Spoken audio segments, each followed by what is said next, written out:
So what we'll do is we'll follow up with you afterwards if there are some of those sorts of questions that come up. We've had a couple questions come in asking about the PowerPoint, if the PowerPoint's available right now. It's not currently, but I did want to point out that we will post to our webinar webpage here that is slowly loading. We will post that the PowerPoint as well as a recording of this entire webinar to our ALE webinar page, which, like I said, is not loading. There's the HQT page. We'll definitely come back to that in a couple minutes.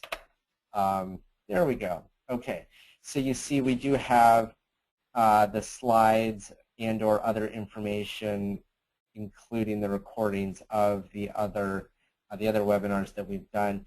This is actually one of our monthly webinars. We have one more on the calendar right now for October 23rd around monthly evaluations, and we will be adding some after that for November. We'll probably skip December and get back to it in January and so forth. If you have a specific thing that you'd like us to cover in the world of ALE, do let us know. Hoping to just help out ALE programs in any way we can. Okay, let's pop back to PowerPoint and get going. So the requirements around HQT for teachers in ALE programs is that, quite simply, they must meet the HQT requirements when those teachers are teaching core academic subject area courses. And we'll get to what a core academic subject area is in just a moment. And just to be kind of real straightforward, if you have a teacher who's assigned to teach a course in an ALE program, they need to meet the HQT requirements. There are obviously a couple different pathways to get there, and those pathways are definitely available for ALE teachers. There's this notion of a teacher of record, and that's really not a valid way to do it. And what we're talking about when we say a teacher of record is when you have an HQT who is assigned to the course but really isn't doing anything, really isn't teaching the course. There's some other individual, whether it's another cert or a non-cert, who's actually doing the work on that course. But what goes in the student information system is that HQT, and that's really not a valid way to do this. So we are expecting every teacher of a course that's in a core academic subject area to be HQT. And the big concern around all of this is that if you're not following these HQT requirements, it is really going to put your federal funding in jeopardy. And so we're talking about Title I Part A, Title II Part A, things of that nature. So that's something that I think we all really want to avoid.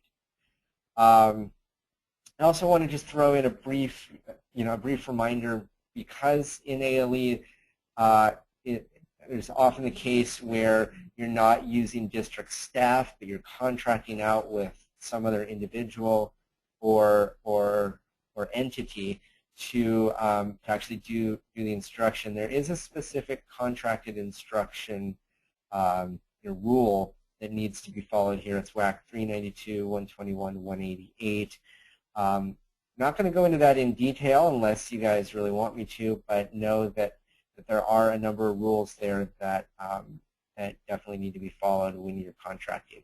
This is, I should say, in addition to the substantially similar rule that's in place for ALE programs. So I see already we have a question coming in. Actually, we have a number of questions coming in. So I think there's one that we should address now. Yep. So we had a question. The term teacher of record is now non-existent? Yeah. I mean, it's just not a way that we view as a valid pathway to meet the HQT requirements. So we talk about who is the teacher of that course, and if you look in the ALE rules, and you know what, I'm just going to pop over to the website right now and bring up the ALE rules. And it says in the very definition of an alternative learning experience that it needs to be supervised, monitored, assessed, evaluated, and documented by a certificated teacher. And of course, either employed by the district or under contract. And then going over to section 4, just to kind of highlight, it says that a certificated teacher must have responsibility and accountability for each course specified in the plan, including supervision, monitoring, evaluation, documentation, student progress. So there really isn't anything there about a teacher of record. It's about having a cert teacher who has responsibility and accountability for each course. And we did have another question that you can tell me whether you want to address this one later or not. And Debbie, you may want to answer this one. So a teacher is out on sick leave. Does the sub need to be HQ, and can the sub approve classes even if she is not HQ? Not sure. Go ahead, Carl. Thank you. Well, I was going to say that sounds like a Debbie question, at least the first part of that. The second part about approving, I assume that's approving the student learning plan. I can address that, but let's throw it down to Debbie first. Yeah. The response to that is substitutes are expected to be highly qualified as well when they are placed in an assignment. If they're there for a day or two, that's one thing, but if they're in a long-term 20 days or more, they must be highly qualified. If they're there less than 20, we won't know that right now the way information is collected in CEDARS. So while it is the expectation that they be, we have no real way of tracking that. But over 20 days, the expectation is that they meet the highly qualified requirements, and they should be reported in CEDARS by the district. Okay, and the other question was around the sub approving classes on the student learning plan, or I should say approving the student learning plan. The requirement there is to have courses approved by a cert teacher. The rules I don't believe really speak to HQT. We have a chart in about 3 slides that may speak to that a bit more. Okay, so I'm going to move on. Go ahead and continue to put questions in. I know we do have a number of them, but I have a feeling that some of the questions may get answered in the next couple of minutes as I go through these slides. We'll try to stop and deal with some of the relevant questions as we go. If not, I think we'll have plenty of time, and we will make sure we get back to all of these questions. Okay, and just a clarification, Debbie, when you said the 20 days, we had someone ask, is that 20 consecutive days? It's 20 school days, whether it's a half day or not, but it's school days, the days that school is actually in session. And so would it be 20 days in a month, or would it be, oh, I guess that would be, so 20 consecutive days then. Yes, okay, thank you. We're talking 20 consecutive days, and that's just part of that Title I requirement. Thank you. Okay, so a quick recap on what exactly it means to be highly qualified. What we're talking about there is a teacher who is fully certified, holds at least a bachelor's degree from a 4-year institution, and has demonstrated competence in the core academic subject area in which they're teaching. That's the quick version. I don't know if the Title II folks want to go into more detail on that one or not. That is the definition that we use, Carl. All right, so we'll keep it at that. I have a feeling most of the questions that folks out there in the ALE world have are really more about those non-certs and kind of how they fit into this. So I'm guessing that most aren't too worried about this definition. But one question we do have an awful lot is, what in the world is a core academic subject area? So I've been saying you have to be HQT if the teacher's teaching in a core academic subject area. So what does that mean? Well, here's the list.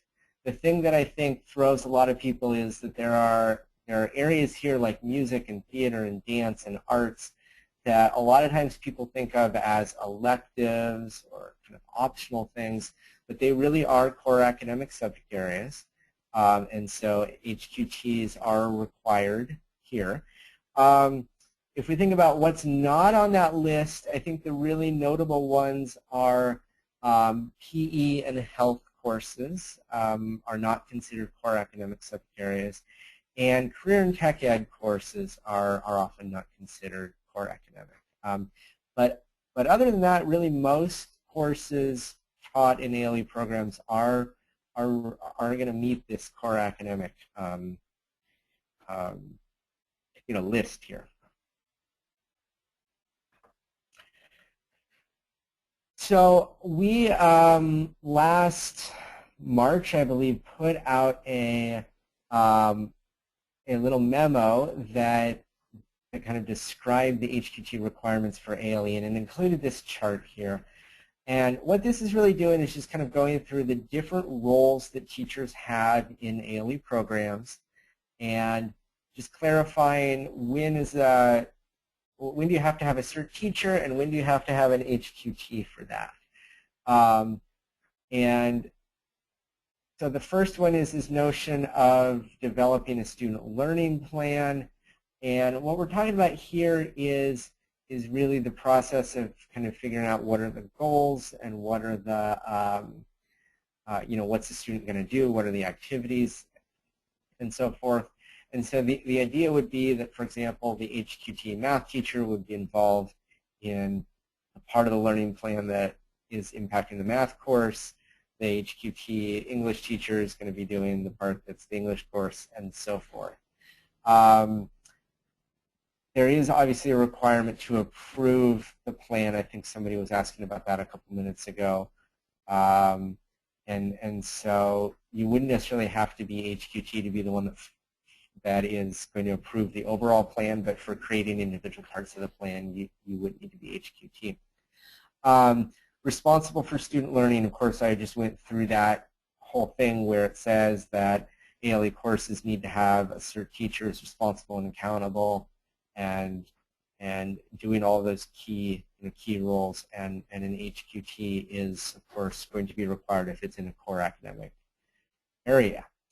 The monthly progress review, that obviously has to be done by a cert teacher, but that cert teacher does not have to be HQT. Of course, the progress review is an overall review of how the student's doing across all of their courses, and so we're not necessarily expecting the teacher who's doing that review to be HQT in every content area the student's taking.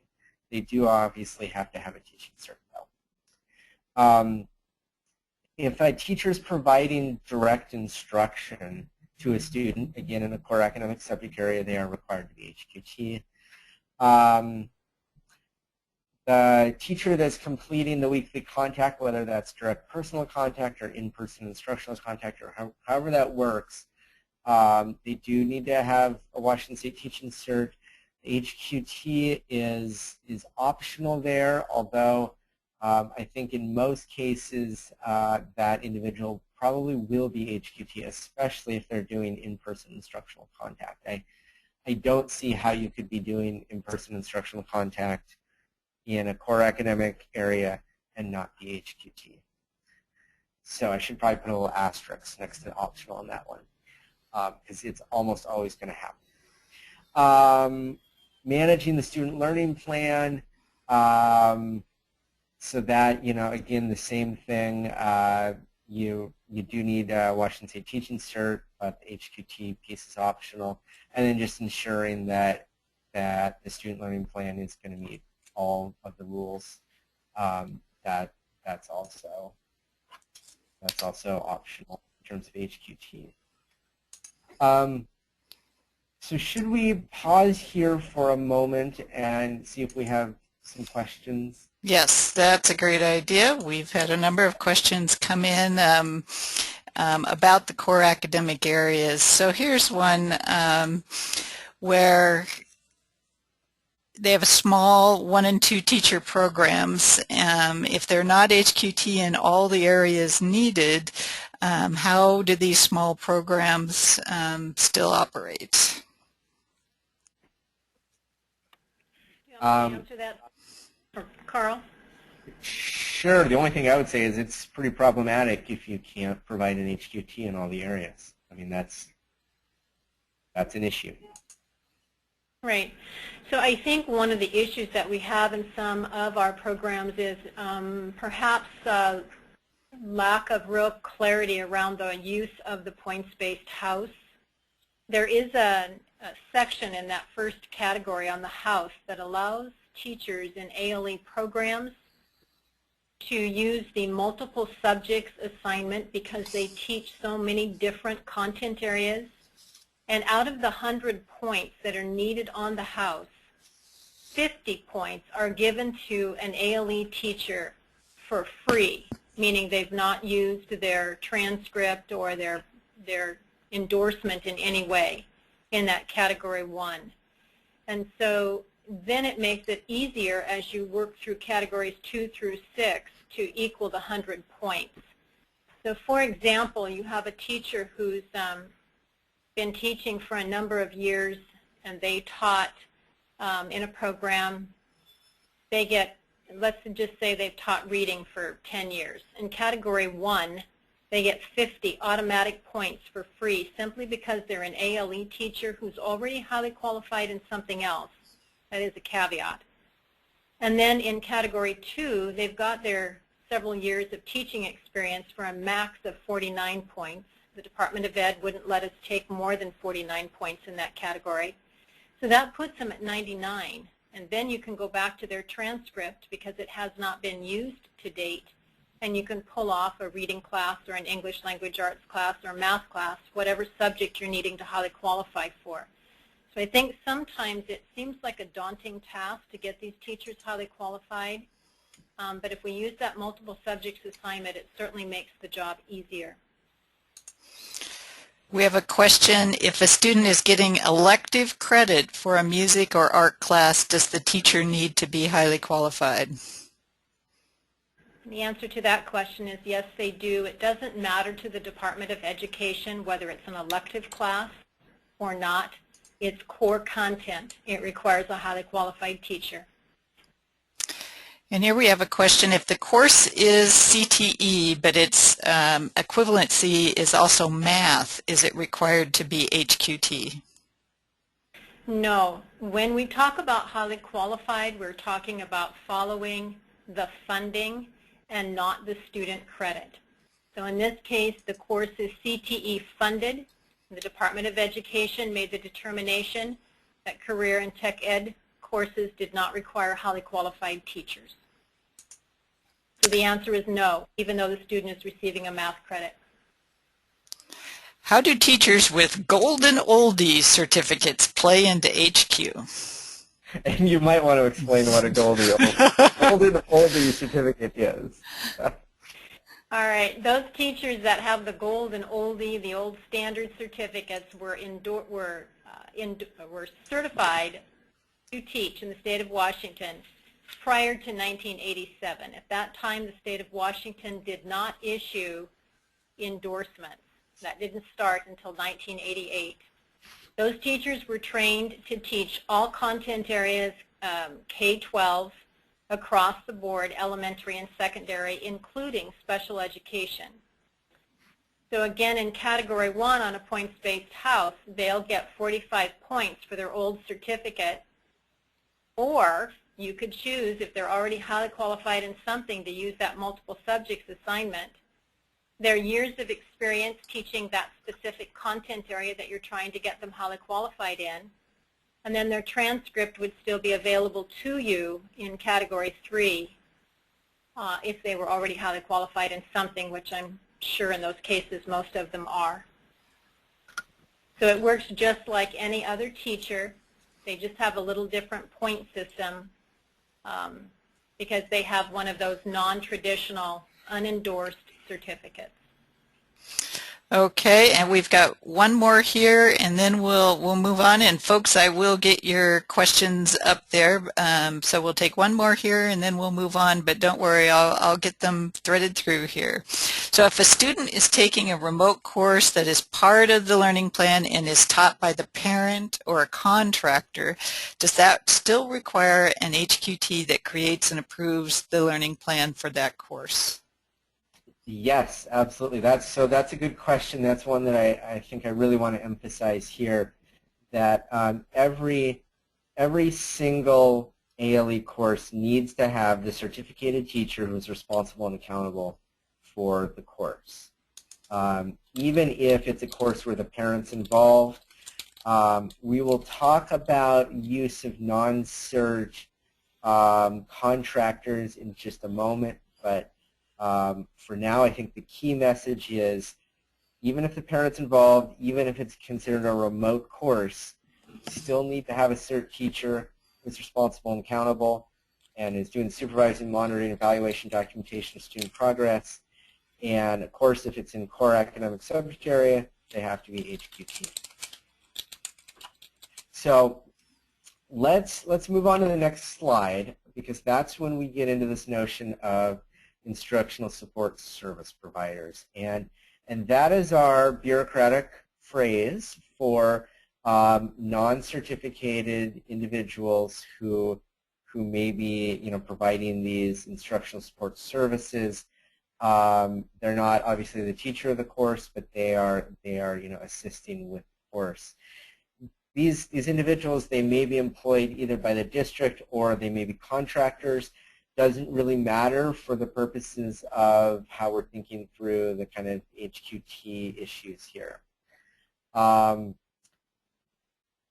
We have said, and we are continuing to say, that these individuals may be used in ALE, but there are a number of kind of caveats around how these non-certs actually get used. And I think the key thing is, when we're talking about a non-certificated instructional support service provider, and you may call these individuals community-based instructors or para-educators or teachers' aides, or there's all sorts of different words and phrases that we hear for this. Those individuals must work under the direct supervision of a certificated teacher. Okay, so what does that mean, to work under the direct supervision?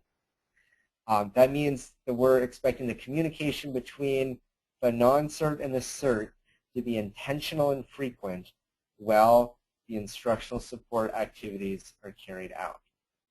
So I'm actually going to flip over here to the website again. And I'm on our ALE and HQT FAQ page. I'm going to scroll down near the bottom because we actually have a question here. And you know what? I am going to make the text a little bit bigger so you guys actually have a chance to read this. So when we're talking about frequent communication, what we're really talking about here is going to depend on the context. And so an appropriate frequency is going to depend on what's actually happening. I think if you're talking about a face-to-face environment, I would expect that contact to be happening essentially on a daily basis. If it's more of a remote thing where the teacher and the non-cert are not in the same room, maybe not in the same space at all, then I think we're expecting contact to occur more or less weekly. I think that contact that only occurs once a month would probably not be appropriate unless there were some other very, very good reasons for the contact to be that far apart. I also think that programs should make an effort to ensure that this sort of cert, non-cert contact is properly documented. I would use a log that's pretty similar to what you use for tracking student-teacher weekly direct personal contact. and just ensure that you're noting kind of when the contact happened, how it happened, and what was discussed. And again, we really want to emphasize, and I feel like I've said this 4 or 5 times already, but I'm going to say it again. Especially when you're using non-certs, you need to be really, really careful to ensure that the student's learning is supervised, monitored, assessed, evaluated, and documented by a certificated teacher.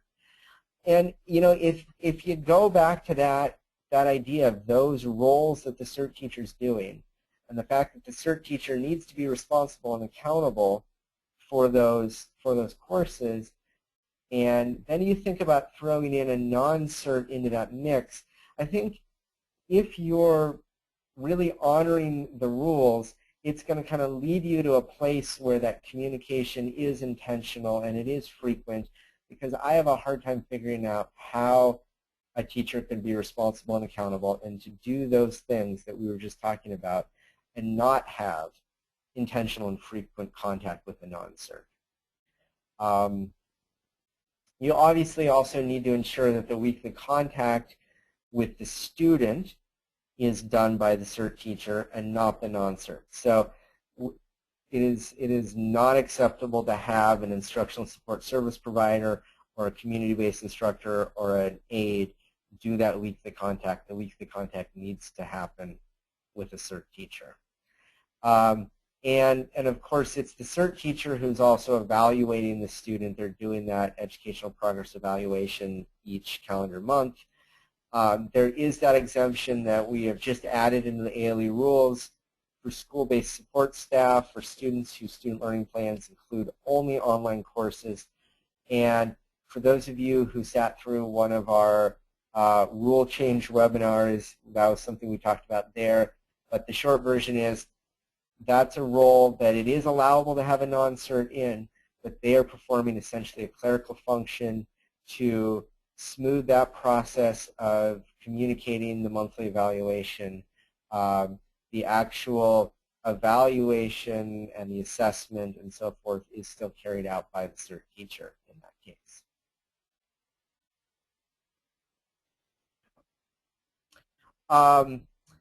We also just want to emphasize that instructional support service providers are also subject to the ESEA, also called No Child Left Behind, those ESEA requirements. And there are some guidelines for academic qualifications for instructional support service providers in Title I funded programs.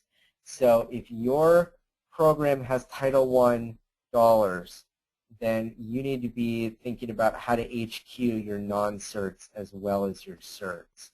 And the requirements are here that they must have at least an AA degree or have completed 2 years of college or have gone through this either state or local assessment, as you can see there. And so this last slide here is essentially an addendum to that earlier chart that's obviously clarifying that in this instructional support service role, you don't need a cert, but you do need to be highly qualified if you're in a Title I program. The HQ for non-certs does not apply outside of Title I. So, believe it or not, that's all the slides I prepared. So I know we have questions coming in. I do want to throw this up, and I'll probably leave this up for a while, to point out a few key resources. First of all, my name's up there, my email address, as is Susan's, her email address, our phone number to get a hold of either one of us. And then for HQT specific things, put the Title IIA office information there, both their phone number and their email address. And as you heard, there are a number of folks within that office who can help, and so that's the best way to get in contact with them. Everything I have said today is contained in written form. At least I think everything I've said is contained in written form here on our ALE and HQT page. We have a link to the memo that we put out earlier in the year. We have a link to the main HQT website, which includes the HQT resource manual and a whole bunch of other stuff. And then lots and lots of questions, including a number of these around the role of that non-cert or instructional support service provider. And so this is a great place to look and just get that answer. Okay, so I know we have questions coming in, so let's get to those. Okay, so back on the golden oldies, we've had a request just to repeat the answer, Debbie, here. Let me get this up here. If I was trained to teach K-12 and special ed, I did not totally understand the point system. And also there was a question about, and the questions are coming in fast and furious here, another related as to, so did the golden oldies need to be HQ? And then just some confusion about the golden oldies and how the point system worked for them. Okay. So the answer to the question of does the golden oldie, the teacher who has the pre-87 unendorsed certificate, need to be highly qualified? And the answer is yes, they do. Does their endorsement by itself, the fact that they were certified before 1987, serve as a certificate that meets the highly qualified requirements? And the answer is it does not. That's why the points-based house is important to those teachers who were certificated prior to 1987. When calculating the 100 points needed on the points-based house, in Category 1, you highly qualify a teacher first for at least one content area. And you do that by using the pre-87 unendorsed category for 45 points. So they get 45 points for their endorsement previous to 1987. In Category 2, they get the years of experience that they've taught that particular subject over time for a max of 49 points, which then brings them to 94. And with a pre-87 unendorsed teacher, you can get almost every one of them to 94 points. So the question then becomes, how do they get the last 6 points? You can't use their certificate or their transcript at that point because you've already used it in Category 1, so it's considered double dipping. However, you can use any clock hours or post-BA training that they may have had in a particular content area. If they've sat on a curriculum adoption committee, chaired a curriculum adoption committee, chaired or mentored a teacher in the content area that you're trying to highly qualify in, any of those methods then would help to round out the additional 6 points that are needed. I hope that helped. And then, so the question is, since the golden oldie needs to be HQ for ALE, is it the same for teaching non-ALE? It is indeed. Yes. Okay. And then we had a question about does supervising online courses qualify as experience towards the house points? Not supervising, instructing does. Okay. And is direct... Oh, yep. I'm sorry, Susan. I might add, we often get the question here, if I have been supervising in some other capacity, like a written student learning plan, can I use that experience to highly qualify? And the answer again is no. It needs to be instruction in the core content area. Is direct instruction from an online program like APEX considered HQT? When we're talking an ALE program, the answer to that question is yes. An APEX course needs a highly qualified teacher. When we're talking traditional ALE in a comprehensive high school for credit retrieval, it does not. So we have an FAQ up on this, and I think one of the things that I always find a little confusing is that Apex, the company, offers a number of different products, and so I'm pretty sure the questioner here was asking about Apex Class Tools, which does not come with a highly qualified teacher. The Apex online course options obviously do come with an online teacher. And so what you're able to do here is essentially, if there's a teacher that is basically providing any instruction in that course, then they have to be HQ. If there's a teacher that's just in a classroom and they're basically facilitating, so they're managing the students, and helping the students with the kind of mechanics of using the course, but not actually instructing them, then they would not need to be HQT. So when we talk about an ALE program, we have made reference to an ALE program on an online, even like APEX, needing a highly qualified teacher. Yeah, and that's in our sure, qualified manual. Yeah, and I think what I didn't do was specify that in this example that I was just giving, I wasn't talking about an ALE. I was talking about where students are in a computer lab and they're working on Apex content. So I'm not talking about a remote class, which obviously would require that HQT. Okay, thank you. I appreciate that clarification. Yep, sorry, I just kind of jumped into the answer and didn't give the context. Okay, I think we have some other questions coming in. Okay, so the HQT has to be involved in creating a learning plan. It just can't be developed by the certificated teacher. Is that correct? Yeah, so I'm gonna pop over here to the definition of a student learning plan, and the thing that I really want to key in on is the description of the ALE course, including the learning goals, objectives, learning activities, and so forth.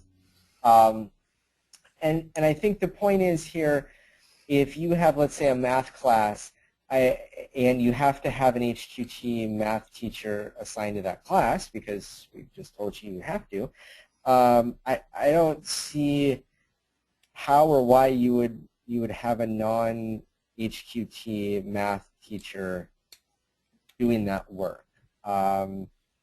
It doesn't really make a lot of sense to me. Now, we have said that especially if it's on an online course, you can use something that's already been created, a course outline or a syllabus or something like that, and I think that's fine. But in terms of actually, if you're developing something, I think that would be work that should be done by an HQT. If a teacher is endorsed special education, K-12, how is that accounted for with HQT requirements for various high school core courses? If you have a teacher who's endorsed in special education is a program. It's not a core content area. So within the context of that program, what classes are they teaching? So they're teaching English and math and reading and science just like all other teachers. So you would highly qualify them using one of the various pathways just like you would any other teacher, whether they're in an ALE program or a regular ed program. For high school courses, a special education teacher needs to be highly qualified, typically in English and math. Math is problematic unless they've got years of experience somewhere teaching math, because the teacher who's not highly qualified needs to take a WEST-E test. And that test has been very, very, very difficult for special education teachers to pass. I would work on getting highly qualified in every other content area I needed to. I would leave math last. Maybe look at a summer course in math through a college, something not already on the teacher's transcript. It's just very problematic. Here's a different flavored question. It says, is there an app or program to help to automate communication logs? Good question. I don't know. A lot of programs use something like Wings, but I don't know if it's handling the communication logging aspect of this. I also don't know if it would work to handle the logging of communication between a cert and a non-cert. That's the only thing I can think of. I don't know if you have another idea on that one, Susan. No, I think you're right. Okay. Debbie, if a teacher is in the process of working with their district to become HQ, are they okay to work in an ALE program while working to become HQ with the 100-point system? No, we have said that in an ALE program, it was the agency's decision that ALE teachers need to be highly qualified, period. There is no plan available to them. They just need to meet the highly qualified requirements. That's why we have that multiple subjects assignment on the points-based house. It is a way to help facilitate that, to get them there a little more quickly. What about and again, I don't know. Sorry? I was just going to say, I don't know how many of your listening audience actually have access to our highly qualified teacher manual. It is on our website, on the Title IIA website. And on page 34, there is a question that speaks specifically to that question, indicating that in an ALE program, they must be highly qualified. And so I just was going to show everybody where that manual was. It's on the HQT website, and the resource manual right there is PDF, and that's where you find it. And we've had a question about the house. Is the house form, is that a part of that manual? Yes, it is. It's also on the web page just underneath the manual where Carl was just showing. You look under documentation, there's forms and worksheets, and you'll find the house plans there. On the bottom of the page, points-based house forms. And there's 2A, 2B, 2C. 2A is for elementary, 2B is for middle school, 2C is for high school, and 2D is kind of unique because it addresses that teacher with a social studies endorsement. The social studies endorsement does not automatically highly qualify a teacher, but a year of experience in a social studies endorsement will. And then we can use that then to highly qualify them for history, geography, and economics as well. We've had a question about online college teachers providing instruction to high school students. Is that considered highly qualified? The highly qualified requirements cover K-12.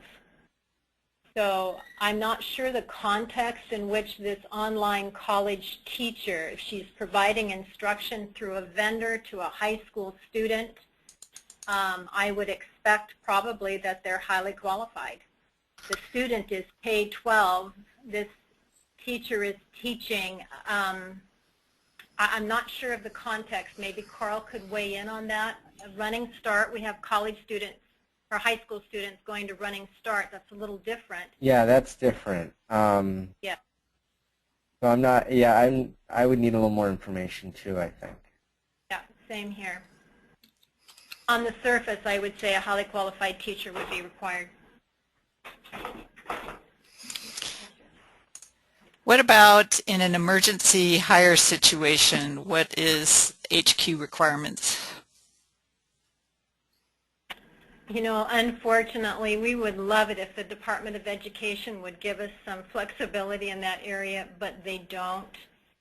In fact, the pressure is growing ever more, ever greater for us to have these highly qualified requirements met in our state at 100%. Their perspective is we've been at this since 2004. By 2007, they expected that all teachers would be highly qualified for their assignments. We are now in 2013. The state of Washington is still not there. So there is no real emergency situation or exception to any of these rules. Back on the house and the golden oldie. Why does the golden only get 45 points in category 1 while other teachers receive 50? That is a great question. Back in 2003 when OSPI, teachers, administrators, the teachers union, WEA, sat down at a table to talk about how to craft the house. It was decided at that time by that group of people with guidance from the Department of Education that that certificate would only be given the 45 points. The content at that time in the coursework that was done wasn't deep enough. It was very broad and it was very general. And so they felt that as a group, 45 points was sufficient. Okay, let's see. We are almost caught up here. Let's see. So there was just a question about clarification. Let's see, where did it go?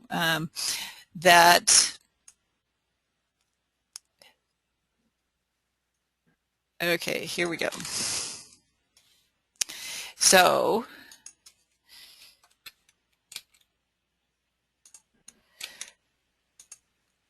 if the course is on the learning plan, it needs to be supervised by a CERT or an HQT if it's a core academic course. So the person's asking for clarification. Yes. It needs to be supervised by an HQT if it's core academic, who's obviously going to have a CERT. Yeah, and I mean, you know, again, I'll pop back to the website and just kind of reinforce, and I'm going to section 4 of the rules. It's more than just the teacher who's going to supervise. We're talking about a teacher who's responsible and accountable for the course. It includes supervision, but also monitoring, evaluation, documentation, and student progress. So it's more than just kind of overseeing a course. It's actually being the teacher of a course. Here's a clarification on the college students. There are students who take courses through University of Washington online for high school credit, as an example.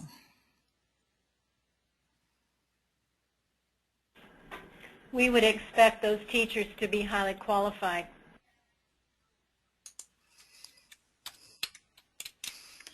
Okay.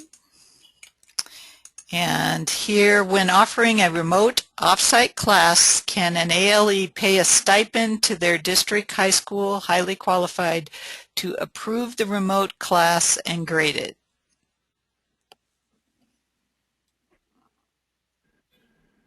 Sorry, I'm just reading that again. When offering a remote high school class, can an ALE pay a stipend to their district high school highly qualified?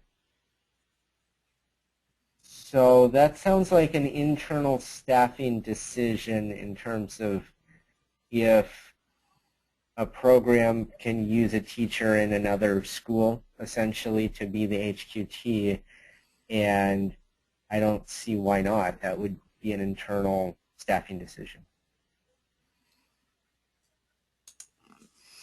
Okay. And so a clarification question. Where is it stated that ALE teachers must be highly qualified and that they are not allowed to proceed with an HQ plan? It's on page 34 of the Highly Qualified Teacher Resource Manual. I believe it's question number 72, but don't quote me on that.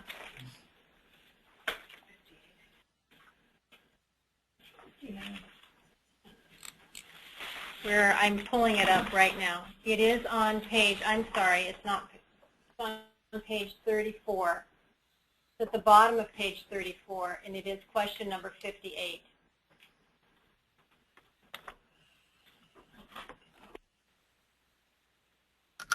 And I should say that we also have the same statement in the memo that was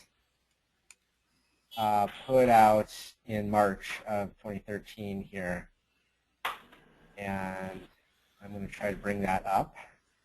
All right, it's a Word doc, so now I've got to open up Word. But it's the same statement. So it says teachers in ALE programs must meet HQT requirements when teaching core academic subject area courses. Alrighty, here's a question. Can an administrator supervise the student's learning plan?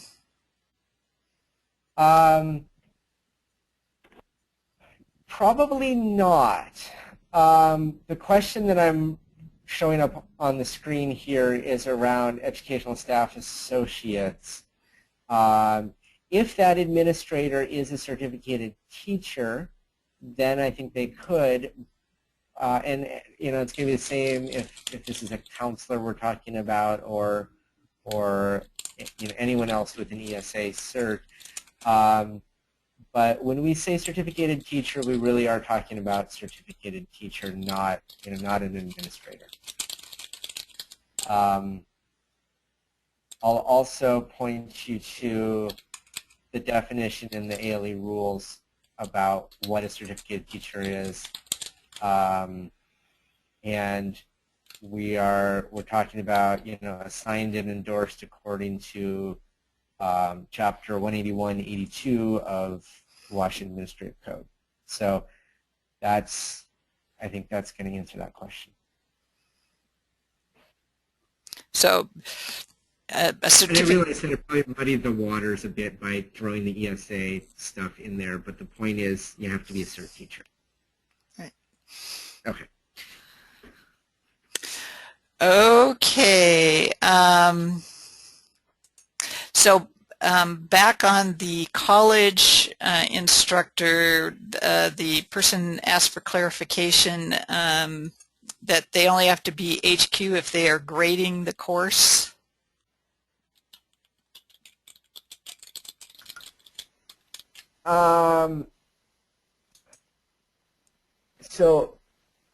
Okay, so is this the same question about college? Or I think there's a lot of follow-ups in the questions, and it's really hard to figure out which thing they're following up on, because I think this person was following up on the question about using a teacher from within their district to do the work. Yep. But yeah, okay. Okay.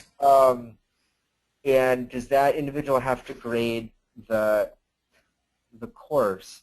So again, I'm going to go to section 4, where it's talking about that cert teacher who is doing the evaluation and documentation of student progress, and that sounds like to me a fancy way of saying grading the course. So yes.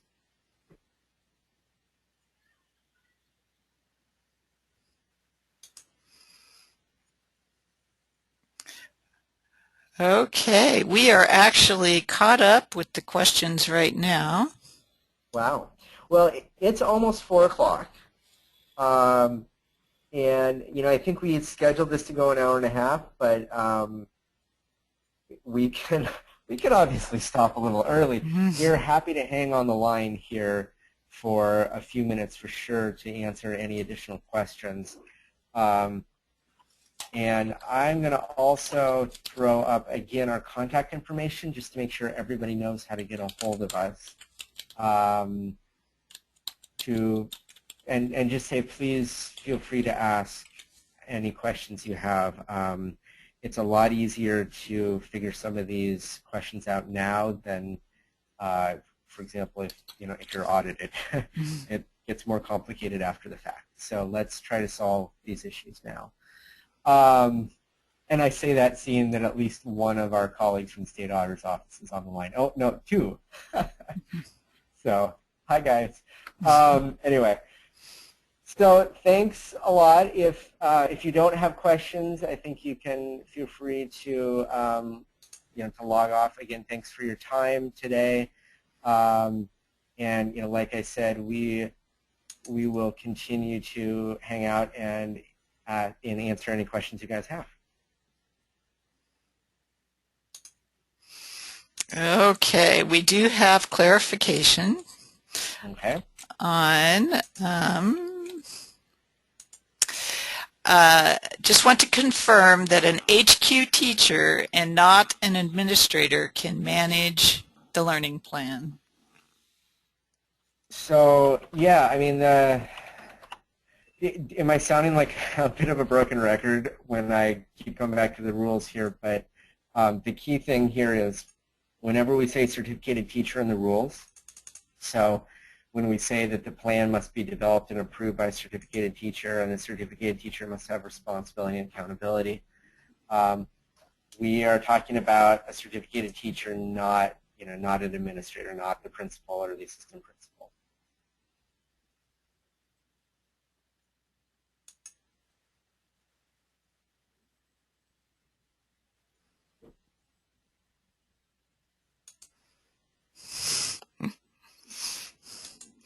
Okay, we are all caught up on questions. If there are any more.